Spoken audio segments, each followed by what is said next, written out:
जैसे ही जहाज किनारे पहुंचा, हलचल तेज हो गई। भारी लकड़ी की सीढ़ी को सावधानी से उतारा गया। कई हाथ एक साथ आगे बढ़े, जैसे हर कोई इस अनजान धरती को छूना चाहता हो। सीढ़ी ने समंदर और जमीन के बीच पहला रास्ता बना दिया। इसके बाद जरूरत का सामान उतारा गया। मोटे लकड़ी के डंडे, लोहे की हथौड़ियां और मजबूत रस्सियां। डंडे जमीन में गाड़े गए, रस्सियां कसकर बांधी गईं, क्योंकि अगर जहाज बह जाता तो ये पूरी कहानी यहीं खत्म हो जाती। 16वीं सदी के आखिरी वर्षों की बात है, जब दुनिया आज जैसी नहीं थी। ना हवाई जहाज थे, ना मोबाइल, ना इंटरनेट। देशों को जोड़ने वाला एक ही रास्ता था, समंदर। और समंदर डर, रहस्य और मौत से भरा हुआ माना जाता था। उस समय इंग्लैंड एक छोटा लेकिन बेहद महत्वाकांक्षी देश था। यूरोप के बाजारों में एक ही नाम गूंज रहा था, भारत। भारत जिसे दुनिया सोने की चिड़िया कहती थी। मसाले, कपड़ा, रेशम, नील, चाय, कीमती पत्थर, दुनिया की दौलत यहीं से निकलती थी। लेकिन एक बड़ी समस्या थी। भारत तक पहुंचने का रास्ता आसान नहीं था, और जो रास्ते थे उन पर पुर्तगाल और हॉलैंड का कब्जा था। इंग्लैंड पीछे रह गया था। सन 1600 की एक ठंडी रात, लंदन के एक बड़े हॉल में कुछ अमीर व्यापारी जमा थे। मोमबत्तियों की रोशनी, लकड़ी की लंबी मेज और गंभीर चेहरे। एक व्यापारी ने भारी आवाज में कहा, अगर हम भारत तक नहीं पहुंचे तो इंग्लैंड हमेशा गरीब ही रहेगा। दूसरे ने जवाब दिया, लेकिन पुर्तगाली और डच हमें रोक देंगे। तभी एक बुजुर्ग आवाज गूंजी, तो हम समंदर से रास्ता बनाएंगे। और उसी पल इतिहास ने करवट ली। यहीं जन्म हुआ ईस्ट इंडिया कंपनी का।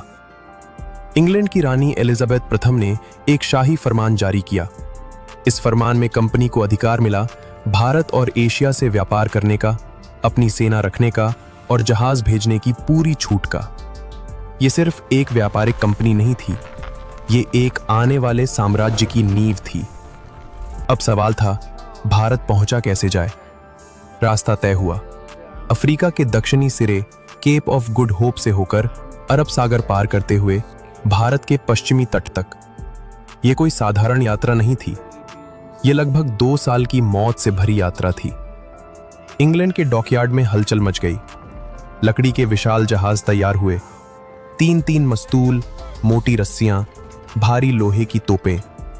हर जहाज को युद्ध के लॉन्ग किया गया, क्योंकि समंदर में कोई दोस्त नहीं होता।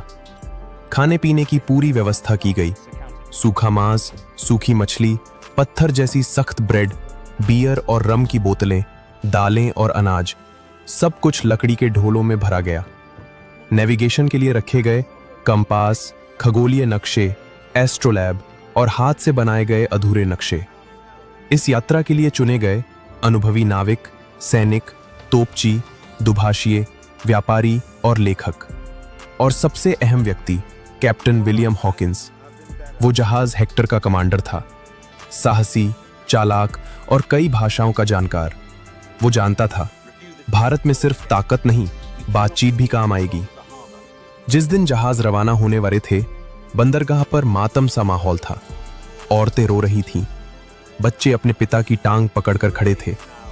कई माताएं जानती थीं ये आखिरी बार भी हो सकता है, लेकिन लालच और सपनों ने डर को पीछे छोड़ दिया। एक सुबह समंदर शांत था, तोपों की सलामी दी गई, जहाजों के पाल खुले और इंग्लैंड से भारत की ओर पहली बड़ी यात्रा शुरू हुई। कुछ ही हफ्तों में समंदर ने अपना असली रूप दिखा दिया। तेज तूफान, ऊंची लहरें, चरमराते जहाज। कई नाविक बीमार पड़े, कुछ समंदर में गिर गए और कोई उन्हें बचा नहीं सका। समंदर किसी को दूसरा मौका नहीं देता। बीमारियां फैलने लगी, स्कर्वी, बुखार, भूख, गंदा पानी। लोग मरने लगे। हर मौत के बाद जहाज पर एक डरावनी चुप्पी छा जाती, लेकिन जहाज चलता रहा। कई महीनों तक सिर्फ समंदर देखने के बाद उस दिन उनकी आंखों ने पहली बार जमीन को देखा था। जहाज के डेक पर खड़े नाविकों ने अचानक चिल्लाकर कहा, जमीन, सामने जमीन है। थकी हुई आंखों में चमक फिर से लौट आई। डेक पर खड़े हर इंसान की सांसें तेज हो गईं। कैप्टन विलियम हॉकिंस ने तय किया कि इस तट पर सभी लोग कुछ दिनों तक विश्राम करेंगे। उसके इशारे पर पतवार घुमाई गई। भारी जहाज अब धीरे धीरे समंदर को चीरता हुआ किनारे की ओर बढ़ने लगा। यह तट सिर्फ जमीन नहीं था, बल्कि मौत से मिली पहली राहत था। जैसे ही जहाज किनारे पहुंचा, हलचल तेज हो गई। भारी लकड़ी की सीढ़ी को सावधानी से उतारा गया। कई हाथ एक साथ आगे बढ़े, जैसे हर कोई इस अनजान धरती को छूना चाहता हो। सीढ़ी ने समंदर और जमीन के बीच पहला रास्ता बना दिया। इसके बाद जरूरत का सामान उतारा गया। मोटे लकड़ी के डंडे, लोहे की हथौड़ियां और मजबूत रस्सियां। डंडे जमीन में गाड़े गए, रस्सियां कसकर बांधी गईं, क्योंकि अगर जहाज बह जाता तो ये पूरी कहानी यहीं खत्म हो जाती।